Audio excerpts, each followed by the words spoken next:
What's it like to be transported into a CEO romance novel and become the maid? That's me. 1 second I'm reciting lines with the butler. Young master hasn't smiled like that in ages. Just as I was coasting along, freeloading off meals and salary, the second male lead appeared. I know this one, he's the protagonist's younger brother, obsessive and scheming, out to steal the female lead Julia. But who could have predicted that when the male lead frowned and said, "I'll give you anything but Julia," the second male lead would reply, "Then I'll take your little maid. She doesn't do any work around here anyway." Me, the bystander, what a blunt truth. Absurd. Utterly absurd. Others get transported into novels as the heroine, or at worst, the second female lead. Me? I got transported as the maid. By the time I grasped my situation, I was already wearing an apron, holding a spatula, frying sunny-side-up eggs for the CEO in the kitchen. Truth be told, frying eggs is about the only thing I know how to cook. I'm a total kitchen novice, the kind who sets the whole place on fire every time I cook. But that didn't faze me. If I can't cook, I can at least heat up frozen food, right?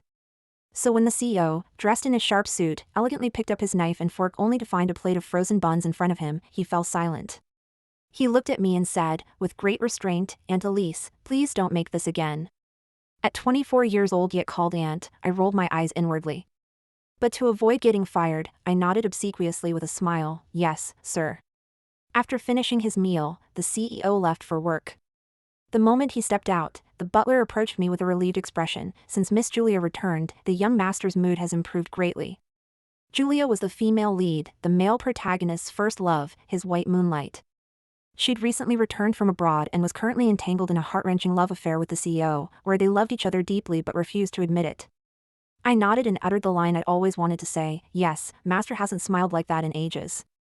After speaking, the butler and I shared a knowing smile, a moment of profound understanding that felt like it could move heaven and earth. My daily duties weren't particularly challenging. Cooking, cleaning, walking the dog. The CEO usually only ate breakfast at home, so I could get by with frozen meals or pre-ordered artisanal bread. If he happened to dine in for dinner, I'd simply order takeout from a 5-star hotel. Though pricey, I secretly asked the butler about my salary. That staggering figure left me gazing at the CEO with starry eyes for days. Ordering 5-star takeout occasionally was no big deal at all. As for cleaning, the CEO's villa is huge, but it has a robot vacuum, so I barely need to lift a finger. Walking the dog goes without saying, that's pure joy.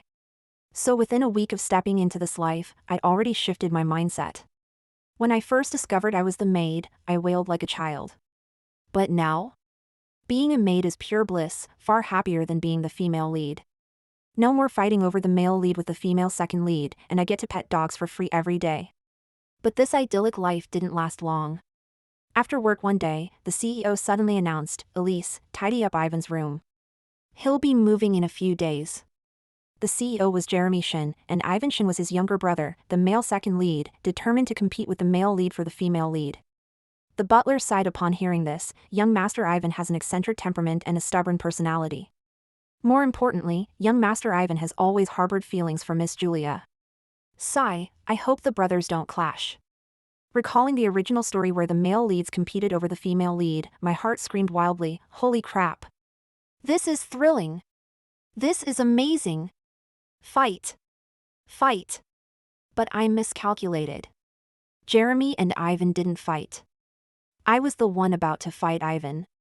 On the day Ivan moved in, we had dinner at home with Jeremy. The butler and I stood to the side as Jeremy introduced us one by one. "This is Hank, this is Elise. If you need anything, just let them know." I looked at Ivan. Jeremy and Ivan were brothers, and both were ridiculously handsome. Jeremy was the aloof, domineering CEO type, while Ivan was the rebellious young master. His deep-set eyes slanted downward, seeming to look at you yet appearing to regard no one with any real interest. Adhering to my principle of service above all, I gave a sincere smile. Ivan glanced at me, then shifted his gaze away without expression. I blinked to ease the awkwardness. No big deal, I get it. He's playing the part of the domineering young master perfectly. But this young master and I just don't seem to click. They ate dinner at home. Since it was his first visit, I figured he deserved something special. I splurged on a 5-star restaurant delivery, meticulously plating the food beforehand. Watching the bank transfer page, I winced at the expense while silently praising myself. What a dedicated nanny I am. The table fell deathly silent, broken only by the clinking of cutlery. This eerie atmosphere made me feel like they might start hurling knives and forks at each other any second. Ivan lifted his head. My inner monologue, they're going to fight. Are they really going to fight? Should I step back? The next second, Ivan turned to me, "Little nanny, did you make this?" I froze for 3 seconds, unable to process, "Huh?" But my professional instincts kicked in, and I quickly replied, "Yes, yes, of course." Ivan smiled, a smile that was utterly cunning, utterly vicious. "Then let's have this again tomorrow. It won't be too much trouble, right?" He said no trouble, but why did it sound like he was saying, "Humph, whether it's trouble or not, you're making it." I bit my lip hard, "Haha, of course not. It's no trouble at all." My heart was bleeding. Jeremy usually didn't come home for dinner, so I assumed Ivan wouldn't be eating in either. Plus, since it was their first meal together, I figured I'd order something fancy. Little did I know I'd dug myself a hole. That wasn't even the worst part. What was worse was that bastard knocking on my door at 1 a.m., demanding I get up and cook him noodles. When the knocking woke me, I wondered if I was dreaming. My eyes barely opened a slit. I turned on the light, pushed the door open, and saw Ivan leaning against my doorframe in his silk pajamas. Ivan wore a deep blue silk pajama set. The modest V-neck revealed just the right amount of his excessively fair skin. The dim yellow light cast upon his deep-set features gave him a sickly beautiful aura. I'll admit it, I woke up stunned by his looks. His beauty soothed the irritation of being woken up. I wiped away the sleep from my eyes, smoothed out my bed-disheveled bird's nest hair, and tried to salvage my image. I swallowed hard, carefully controlling my tone. "What is it? Is there an emergency?" "Yes." Ivan flashed a cheeky grin. "I'm hungry. I want noodles." I glanced at the clock on the wall. It was 1 a.m. This young master had knocked on my door just because he was hungry. I silently repeated to myself, "Don't get angry, don't get angry. He's the boss's brother. This could affect my pay. Don't get angry." So I had no choice but to head to the kitchen, find a packet of instant noodles, tear open the packaging, and start boiling water. Once ready, I handed them to Ivan and turned to head back to my room. After a few steps, Ivan called out, "Little maid, wait a sec." I stared at him blankly. "If you go back now, who's gonna wash the dishes?" I was completely overwhelmed. I yanked him toward the dishwasher. "Come on, come here. See this machine? Big sis will teach you. After you finish eating, pull this handle open, put the dishes inside, then close the dishwasher. Finally, press this start button. Got it, my little master?" Ivan didn't speak, just gave me a few meaningful looks. My heart skipped a beat, and all my earlier impatience vanished. Oh crap. I'd gotten carried away and sounded harsh.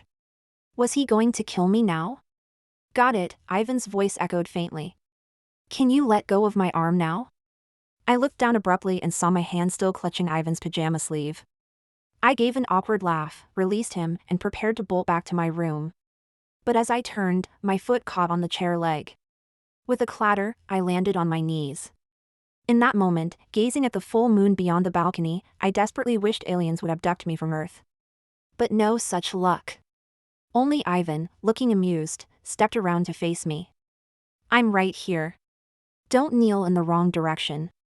How to put it? I felt my career as a housekeeper had taken a serious blow. Ivan had just finished college in City B and was now back in City A, preparing to start work at the Shin Group next month. Since his villa was still under renovation, he was temporarily staying with Jeremy. Which meant he was currently free and unemployed. Which meant my happy days of working part-time were coming to an end. Before, after Jeremy left for work, I'd have the whole day to relax.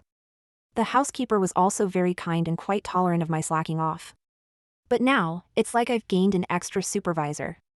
To look busy, I grabbed a feather duster and pretended to sweep here and there, occasionally glancing at Ivan lying on the sofa playing with his phone, afraid he'd think I wasn't working and was goofing off. Luckily, Ivan ate lunch out and wouldn't be home in the afternoon. Before he returned, I quickly ordered the same dinner as yesterday. Jeremy wasn't coming home for dinner, so Ivan ate alone. After finishing, he elegantly wiped his mouth with a napkin and called out, "Little maid." I scurried over, fawning obsequiously, "Any instructions, young master?" Ivan's handsome eyes fixed on me. Dinner was delicious. Could you make it again tomorrow? No way. I heard my wallet screaming, no way. How good could this restaurant be? To have this young master craving it for 3 straight days without getting sick of it. I'd ordered takeout to keep my job, but if he kept eating like this, my salary wouldn't even cover the cost. Might as well quit. Poverty breeds honesty. Closing my eyes and steel my resolve, I started feigning tears and pity. I'm sorry, young master. I shouldn't have lied to you.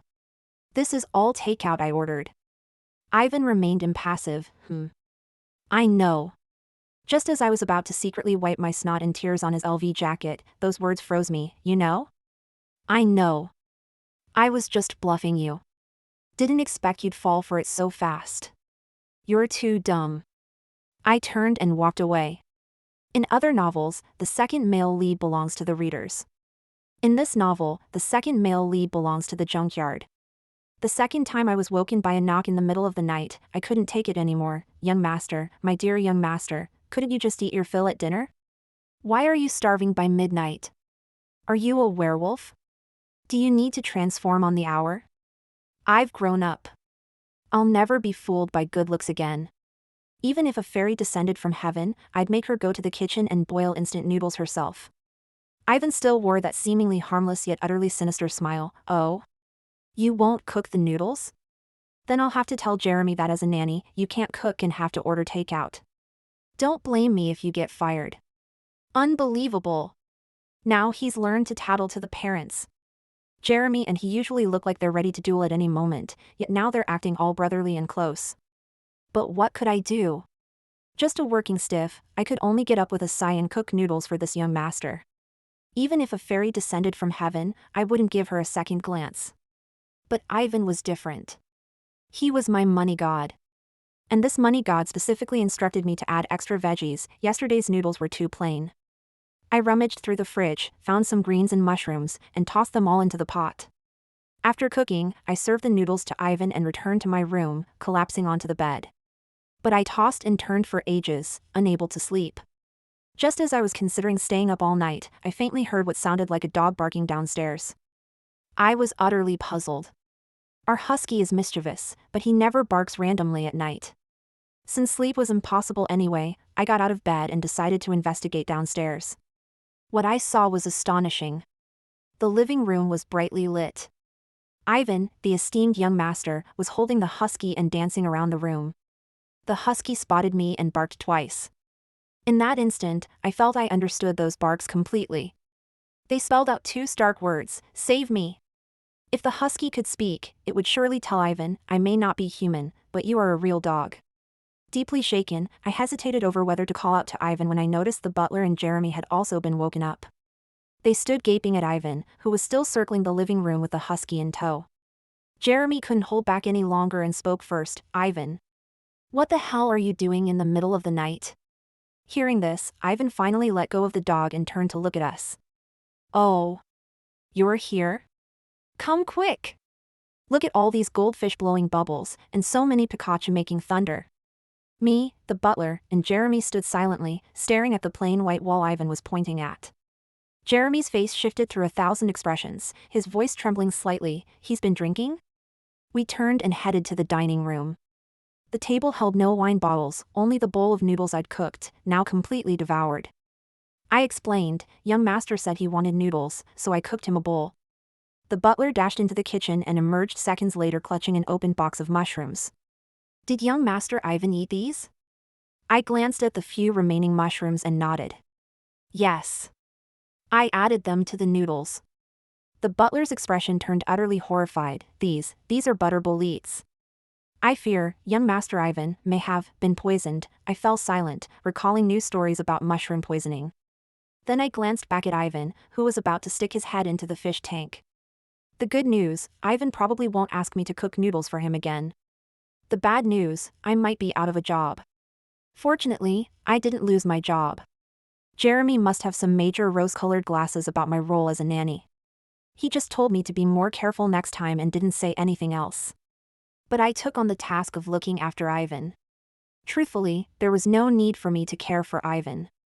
He was in a VIP ward at a private hospital, with accommodations and meals comparable to a five-star hotel, plus cute, pretty little nurses. He didn't need me at all. Besides, I doubt he wants to see me. After all, who wants to relive the memory of themselves doing the doggy waltz? But since the CEO mercifully didn't fire me, and Ivan didn't ask Jeremy to let me go, I figured I should go to the hospital and keep an eye on him out of gratitude. The moment I pushed open the door, Ivan, who'd been playing Switch while hooked up to N4, turned to look at me. His previously lazy gaze instantly turned to pure fury.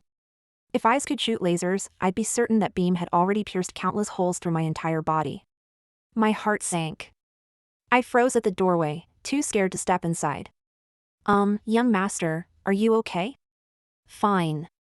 Absolutely fine. Ivan gritted his teeth. What are you doing standing there? Get in. I knew Ivan well enough to understand his subtext. Come here and face your doom. I shuffled awkwardly to the bedside, offering the flowers I'd bought with respectful deference. Young master, I was wrong. Wishing you a speedy recovery. Ivan didn't take them, his expression somehow darkening further. Do you know what kind of flowers these are? Huh? I looked at the pure white, adorable bouquet in my hands. Lilies. Ivan stared at me silently. Oh no. Lilies. I actually brought the patient lilies, the most common flowers at funerals. I quickly snatched my hand back, shoved the bouquet under the bed, and wished I could kneel down and kowtow to Ivan, apologizing for the 100th time. My fault, sir. The florist wrapped it for me. I didn't look closely. I won't do it again. Whether Ivan was furious enough or not, he turned away, leaving only the back of his head facing me. I dared not utter a sound, so I pulled up a stool and sat beside him, quiet as a mouse. This eerie silence stretched on for a while until someone else pushed open the ward door. I turned to see Jeremy and Julia. Wow. The male lead, female lead, and male supporting character all together. Is this about to turn into a love triangle showdown? I forced myself to suppress my excitement, greeted them politely, then quickly stood up and retreated to the side. Julia approached the bedside, her voice soft and gentle. Ivan, how are you feeling? Jeremy told me you had food poisoning, so I thought I'd come see you. The female lead was their childhood friend, a gentle, harmless little white flower. Honestly, I'd like her too. I'm fine, thanks. Julia seemed to want to say more, but Jeremy wrapped an arm around her shoulder. I told you it's nothing. Satisfied now? Let's go back. Julia nodded at Jeremy, their love radiating like an unbreakable bond. This hurt too much. If I were Ivan, I'd need another 4 drip just to recover. The male and female leads walked off, all lovey-dovey. While I lamented not getting to see a proper showdown, I also wondered, why did Ivan suddenly seem so mellow? I remember in the original story he was cunning and obsessive, relentlessly pressuring Jeremy and refusing to back down from Julia, scheming endlessly to destroy their relationship. But now Jeremy and Julia were practically kissing in the hospital room, and Ivan barely reacted. Did he really go soft from eating mushrooms? I hesitated, testing Ivan. What if he was just hiding his heartbreak behind coldness? Young master, are you okay? Ivan looked at me, puzzled. Didn't you ask that when you walked in? Well, that's different. One's about physical health, the other about emotional well-being. I continued to console him. Hey, don't be so down. Even the most perfect second male lead can't end up with the female lead. And with your terrible personality? The second female lead would probably book a flight out overnight just looking at you. Ivan grew angry and confused. What did you say? What second female lead? He just reminded me. Right. Where was the female supporting character? Where had she gone? Just as I was pondering the female supporting character, she came knocking. But she had the wrong person. During Ivan's hospital stay, I fussed over him like a mother hen, serving him wholeheartedly. Master thirsty? I fetched water. Master hungry? I fed him. Master's arms sore? I massaged them. The only thing missing was me smashing rocks with my chest in front of him. So on the day Ivan was discharged, he was refreshed and alert, while I was utterly exhausted. It felt like I was the one who'd eaten poisonous mushrooms and ended up hospitalized. Ivan, you're not completely useless after all. You do have some value. Me, thanks for the compliment. Next time, skip the praise. That day, while I was hard at work, the doorbell rang. I opened the door to find a stunningly sexy woman standing there. Before I could ask who she was, she spoke first. "You must be the one. You're that little vixen, right?" Confused, I replied, "Which little vixen?" The beauty, with fiery red lips and a tight dress, looked me up and down. "Huh. Playing pretty fancy, huh? A country bumpkin doing maid cosplay?" I glanced at my nanny outfit and fell silent. "Hey, gorgeous, if you want to be a maid, just say so. I can gift you this apron." 1,000 words choked in my throat, finally boiling down to 4. "Are you out of your mind?" Enraged, she slapped me hard across the face. "Julia, don't get too cocky. Jeremy's just toying with you. He's marrying me." The slap left me stunned in place. "So you're the female antagonist, huh? But you hit the wrong person." My words choked in my throat again. At a loss for what to say, I could only repeat, "Are you out of your mind?" Furious, she lunged to strike me again. "You dare insult me." Just as I moved to stop her, a hand shot out from the shadows, gripping the beauty's wrist with brutal force. Startled, I turned to see Ivan standing beside me. I hadn't noticed when he'd arrived. His expression was ruthless. "You dare hit my woman? Holy crap! So hot. Total alpha male. Ivan, you finally acted like a real man."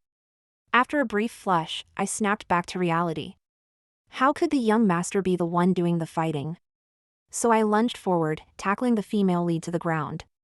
We wrestled on the floor, pulling each other's hair. In the end, Ivan and the butler had to pull us apart. Ivan wrapped his arms around me as I tried to lunge forward again, looking exasperated. His voice was soothing. All right, all right. Have you had enough of this?" Feeling Ivan's warmth, I blinked, my heart racing. I couldn't tell if it was from the fight or his hands touching mine. Just then, Jeremy returned. The beauty rushed over to complain, "Jeremy, how dare this person hit me?" I wasn't about to be outdone, Mr. Shin. She actually spoke ill of Miss Julia, calling her a seductress. Miss Julia is so pure and kind-hearted, I absolutely couldn't stand for that. Hearing the second female lead badmouth Julia, Jeremy's expression darkened instantly. Bingo! I knew I'd successfully buttered up the CEO. Time for another raise, hee hee. Before Ivan moved out, Jeremy and he had one last meal together at home. The thought of Ivan leaving soon made my heart race like a stallion galloping across the grasslands, utterly exhilarating. Finally, I could return to those blissful days of coasting by and collecting my paycheck. Maybe my grin was too obvious, because Ivan shot me a distinctly annoyed look. "Little maid, I'm moving out, and you look pretty happy about it." My eyes crinkled into slits as I laughed. "Not at all, young master. You're imagining things." Ivan snorted coldly. During dinner, I stood by as usual. As always, the table was silent, utterly still. Jeremy suddenly spoke up. "Ivan, there's something I need to tell you." Ivan looked up. "Jeremy, Julia and I are getting engaged." Whoa. I quickly glanced at Ivan.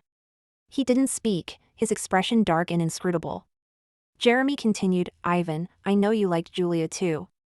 I can give you anything except Julia." Jeremy and Ivan stared at each other in silence. The dining room was quiet, only the ticking of the clock audible. So cheesy. So cliché. But I'm a sucker for this stuff. I love it. I guessed, following the soap opera formula, the second male lead wouldn't give up on the female lead so easily. To show his deep feelings for her, he'd probably say next, "Like you, I only want Julia." After about a minute, Ivan finally spoke. "Ivan, then I want," my heart raced, "here it comes. The classic line is coming. Then I want your little nanny. She doesn't do any work around your place anyway." What? I must be exhausted from work lately. I'm starting to hear things. But when I saw Jeremy's shocked gaze and Ivan's smug grin, I realized it wasn't my imagination. What the hell? I'm just a nanny. What does this have to do with me? And who isn't doing any work? I clutched my husky tightly, sobbing uncontrollably as I poured out my heart to Jeremy. "Mr. Shin, you can't send me to the young master's house. Sure, I slack off occasionally and only know how to fry sunny-side-up eggs, but I'm still a good nanny. Plus, I've grown attached to the dog. I can't bear to leave him. Jeremy remained silent, looking at Ivan with confusion. Ivan, as if anticipating my reaction, stared at me calmly and uttered 4 words. Double pay. I froze, unable to process it. Ivan, come work at my place. Same workload, double pay. Me, seriously? Ivan, dead serious. A thunderclap echoed through the sky as the old slave made his grand entrance. I instantly stopped my fake crying, released the husky I'd been choking, and dashed upstairs. Ivan called after me, "Where are you going?" "Packing my bags." I replied cheerfully. "When should we leave, young master?" "How about tonight?" In the dining room, 2 humans and 1 dog stared at me in silence. "Sorry, pup, it's double pay, after all. Once I'm rich, I'll buy you the best dog food in the world." A few days later, I moved into Ivan's villa. After moving in, my workload remained largely unchanged, though Ivan often had baffling requests. Like the time Ivan came home and said meaningfully, "Julia's been making Jeremy's lunches by hand lately." Oh man, that's rough. Getting fed a mouthful of dog food by the person you like must be killing Ivan inside. So I walked over, patted his shoulder, and offered some comfort. Ivan didn't say anything, just stared straight at me. Huh? What's with that look? Ivan, starting tomorrow, you're in charge of making my lunch. I need to bring it to work. No way. Now we're competing over this too? His girlfriend makes his, but mine is made by a housekeeper. That's not the same thing. More importantly, I can't cook. I managed to say, "Haha, young master, did you forget I only know how to reheat frozen meals?" "I know." Ivan's tone remained unchanged, "Then start learning today." Just as I opened my mouth to protest, Ivan added, "I need it for work tomorrow." "No takeout. You cook it. Fail to deliver, and you pay the penalty stipulated in your contract." He said it with a smile. I walked away crying. The thought of that hefty penalty forced me into the kitchen, where I immediately opened the recipe app. I decided to start with the simplest dish, scrambled eggs. While I cooked, the fire alarm went off once. Ivan rushed in twice, thinking the kitchen had exploded. After I made him taste a few bites of the charred mess, he retreated to the bathroom to vomit 3 times. Finally, persistence paid off. After my umpteenth failed attempt, I managed to make scrambled eggs that tasted passable. So the next day, I packed rice and scrambled eggs into the lunchbox, adding a sunny side-up egg. What else could I do? I didn't know how to make anything else. I handed the lunchbox to Ivan for inspection. He opened it with a hint of anticipation, but his raised eyebrows instantly dropped when he saw the contents. Thinking he disliked the sparse selection, I prepared to defend myself when Ivan spoke first. "This isn't right." Confused, I asked, "Huh? What's wrong?" Ivan tapped the box with a displeased expression. "I asked for a heart-shaped lunch." "Where's the heart?" "Huh? What heart?" In a flash, I felt like I vaguely got what he meant. So I took the lunchbox back, quickly sliced a ham stick into 2 pieces, and arranged them into a heart shape on the white rice. After finishing, I carefully handed the lunchbox back to Ivan for inspection. Sure enough, Ivan's handsome face instantly brightened. Satisfied, he grabbed the lunchbox and headed off to work. At lunchtime, I saw Ivan's WeChat Moments post. No caption, but the photo showed that lunchbox. The ham-shaped heart was unmistakable. Right after that was Jeremy's post, also wordless, featuring a heart pattern made of beans scattered over rice. Is our CEO getting a bit too childish? Jeremy and Julia's engagement ceremony was set for the end of the month. One day after Ivan came home, he tossed me a bag. I opened it, pulled out an evening gown, and froze in confusion. "Ivan, the engagement ceremony. You're coming with me. As my date." Huh? I understood Ivan didn't want to go alone, but why me? I stammered, "Master, I think you should find someone else." With Ivan's looks, he could find a stunning date in minutes. Ivan narrowed his eyes. "What? You laze around eating all day at home. What's wrong with handling one errand? Look at other nannies, none are like you." Yesterday I asked manager Zhang from our department. He said his nanny masters every cooking technique and keeps their windows sparkling clean daily. He sighed dramatically. Sigh. "Maybe I should just hire a new maid." I instantly covered his mouth. "Fine, fine. I'll go. I'll go." Ivan said nothing, his dark eyes fixed on me. Feeling the damp warmth on my palm, I immediately pulled my hand away. Oh no, I've offended him. On the day of the engagement ceremony, Ivan brought me to the clubhouse. Once inside, Ivan went off to mingle with others, leaving me alone to nibble on the small cakes on the table. As I ate, an old acquaintance approached me. The second female lead flashed a smile and called out to me in a loud, boisterous voice, "Little maid." I froze, taking a few quick steps back. "Sis, don't come any closer. This outfit isn't exactly made for a fight." Seeing me retreat, the second female lead nudged her way toward me again. "Oh, don't hide. Last time was a misunderstanding. Sorry about that." I looked at her hesitantly. I didn't detect any fake sweetness. Could the second female lead actually be a carefree, big-hearted girl? I couldn't hold back and blurted out what was on my mind. "Why are you here? Trying to ruin their engagement?" "Oh, no. I didn't know they'd been through so much. I misunderstood and that's why I yelled at you." After hearing their love story, I was really moved. I genuinely wished them happiness. Got it. This second female lead isn't purely evil, she's just a spoiled princess who gets reformed later. No real malice here. Once she opened up, I relaxed too and started chatting with her. Her name was Sylvia. As we talked, she suddenly asked, "Hey, what's your deal with Ivan? After I hit you that day, he looked so mad. He grabbed me so hard he left red marks on my arm." I didn't think much of it and answered honestly, "What else could it be? I'm the nanny." Sylvia looked skeptical. "No way. Who brings their nanny to a dinner party?" She leaned in and dropped a bombshell in my ear. "I think Ivan likes you." I was so shocked I forgot to eat my cupcake. No.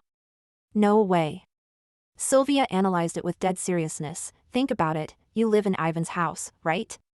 You do all the housework, right? That makes you just like the lady of the house." There we were, one daring to say it, the other daring to believe it. Suddenly, her logic clicked. If Ivan didn't like me, given my work efficiency, he'd have fired me in a heartbeat. Could a maid like me actually have a love life? Suddenly, commotion erupted around us. Ivan hurried toward me, looking frantic. Confused, I asked, "What's going on?" "Ivan, Julia's gone." "Oh no!" The leading lady ran away. Right in the middle of the engagement ceremony. When Ivan and I reached Jeremy, he was yelling into his phone. I didn't need to see him to know the CEO's eyes were red and his voice hoarse. And I could already predict, Jeremy's stomach ulcers would flare up again, his insomnia would return, any ailment cured by the heroine's return would inevitably resurface. After all, Jeremy was my former employer. I began analyzing Julia's disappearance for him. Did your mother ever contact Miss Julia, offering her checks or bank cards? Telling her to leave you? Did another woman deliberately get close to you, and Miss Julia saw it? Did you date a girlfriend who looked somewhat like Miss Julia? Jeremy shook his head at first, but paused at the third question and nodded. He told me the woman's name was Vera. It clicked instantly. I explained to Jeremy, "Vera must have found Julia and tricked her into believing you were with her only because of the resemblance. Julia thought she was the stand-in, left heartbroken, when really, Vera was the stand-in." Ivan and Jeremy looked at me, half understanding. This passage is a bit convoluted, huh? If I hadn't read so many domineering CEO romance novels and gotten familiar with all the tropes, I wouldn't have been able to figure it out either. Anyway, I first had Jeremy look into whether Vera had met with Julia recently. Upon getting the affirmative answer, Jeremy looked at me with reverence, as if he'd seen a god descending from heaven. He gripped my shoulders excitedly. "Elise, what should I do next?" Before I could answer, Ivan pulled his hand off my shoulder with a look of displeasure, then replaced it with his own, hooking his arm around mine. Honestly, I have no idea. I forgot how the plot unfolded afterward. If the heroine really ran off pregnant, she'd either have to abort or wait another year or two before bumping into the male lead again, this time with a miniature version of him in tow. I had Jeremy look up Julia's medical records again. Yep, she really was pregnant. The look in Jeremy's eyes wasn't just admiration anymore. I felt like he wanted to put me on a pedestal. I reassured Jeremy to wait. After all, it wasn't time yet. As long as the female lead didn't want to be found, even the most powerful CEO couldn't track her down. On the way home with Ivan, he eyed me sourly. Why are you so concerned about Jeremy? You don't like him, do you? Huh? Is he jealous? Feeling smug, I tried to tease him back, only to trip over my unfamiliar high heels and twist my ankle. Ivan sighed, stopping in front of me and crouching down. Hop on. I was surprised. I hadn't expected this young master to offer to carry me. After a split-second hesitation, I happily wrapped my arms around Ivan's neck, resting my head on his broad shoulder. Ivan's not so bad after all. Ivan was about to take me to the hospital, but I shook my head like a bobblehead. No need, no need. Going to the hospital is such a hassle. Doesn't your brother have a doctor friend who's always visiting the villa late at night to treat Miss Julia? Could you ask him to take a look at me? Ivan stared at me in disbelief. You know about that? Before long, Julia was found. Honestly, this whole chasing the wife drama ended way too quickly. Jeremy personally came to thank me and asked if there was anything I wanted. He'd do his best to get it. I thought for a moment and voiced the advice I'd always wanted to give every domineering CEO. I don't really want anything. Just this, when you and the young lady argue in the future, could you try to keep your emotions out of the office? Back when I read CEO romance novels, seeing the CEO treat employees harshly after arguing with the heroine made me empathize with her and find it satisfying. But now I've grown up. I automatically empathize with the employees and want to yell at the CEO, "You idiot. Get lost." Jeremy seemed a bit confused, but he nodded and agreed. With the big boss's issues resolved, there was still the little boss to deal with. Ever since Sylvia told me she thought Ivan liked me, I found myself liking Ivan more and more. Ivan might be a CEO too, but he had none of the typical male lead's flaws. No stomach issues, no insomnia, no OCD, and no weird tobacco smell. He had looks to spare, and personality, well, he had looks. So I waited day and night, heart aflutter, for Ivan to confess his feelings. But Ivan didn't make a single move. It was like the emperor wasn't in a hurry, but the eunuch was dying of impatience. After nearly a week of this, I couldn't sit still anymore. Could I be overthinking this? No way. No way. Could we really just be the pure relationship between a young master and his maid? Just as I was fretting, butler Hank messaged me about a potential match. A light bulb went off. I rushed to ask Ivan for time off. When Ivan heard I needed half a day off Saturday, he asked, "What for?" I blurted out, "A blind date." Hank set me up with someone who supposedly has 8-pack abs. He's a security guard, I'm a housekeeper, we're a perfect match. Ivan's face turned pale. You're going on a blind date? I nodded. Ivan flatly denied my leave request, no way. I played dumb, why not? Why don't you tell me why? Do you even work your full 8 hours? How many times have you fried up the kitchen when I asked you to learn cooking? Last week you killed one of my potted plants. Did you think burying it in the garden would fool me? Other people's nannies make a different dish every day without repeating for a week. All I get is a new flavor of instant noodles. Ivan grew angrier. With your skills, you want time off for a blind date? No way. I'm sorry. What a bummer. Not only did my reverse psychology fail, but I almost got docked pay. I hung my head obediently, promising never to go on another blind date. Ivan finally calmed down a bit. Just as I was ready to give up on fantasies and settle into being a good housekeeper, I stumbled upon a receipt in Ivan's suit pocket while tidying his clothes. It was a receipt for a ring purchase. Counting the zeros after the price, I felt my understanding of domineering CEOs had reached a whole new level. This ring, it must be for me, right? Suddenly, I felt nervous. Ever since discovering that receipt, I worked with renewed vigor. Every day I deliberately waited for Ivan to come home so I could wipe the table in front of him. I even took special care to learn several new dishes. Though after each meal, Ivan would tell me, "It's delicious. But please don't make it again next time." I waited and waited, but instead of the ring, I received my termination notice. Ivan's expression was cold. "Elise, you'll finish up at the end of this month. Don't come back next month." My heart trembled. Why? Ivan now resembled a cold-hearted villain. "Your work is subpar. I plan to hire a new housekeeper. Besides, there will be a new mistress in this house soon. It's inconvenient." Great. Not only am I unemployed, but I've also lost my love. Private companies are truly unstable. The boss fires you on a whim. I should have listened to my mom and gone for a civil service exam. My face drained of color. I lowered my gaze, muttered got it, and turned to head back to my room to compose myself. I'd barely taken a few steps when Ivan grabbed my arm. Where are you going? Not sure why he'd stopped me, I stared blankly, back to my room. Pack my things. Ivan stared at me for a few seconds before suddenly bursting into laughter. My head was filled with question marks. What the hell was he laughing at? A smile played on Ivan's lips. All right, I won't tease you anymore. The next moment, he pulled a ring from his pocket and slipped it onto my finger. I froze in place, finally hearing the words I'd been waiting for. Elise, will you stop being the nanny and become the mistress of this house? I punched him hard with my ring-adorned hand. Bastard! You can't scare me like that. After taking my beating, Ivan laughed and pinned me back onto the sofa. Putting on the ring means you accept?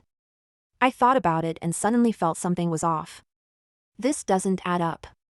If I quit being a nanny, wouldn't I be unemployed? I hesitated, maybe we should just stick to a purely financial arrangement?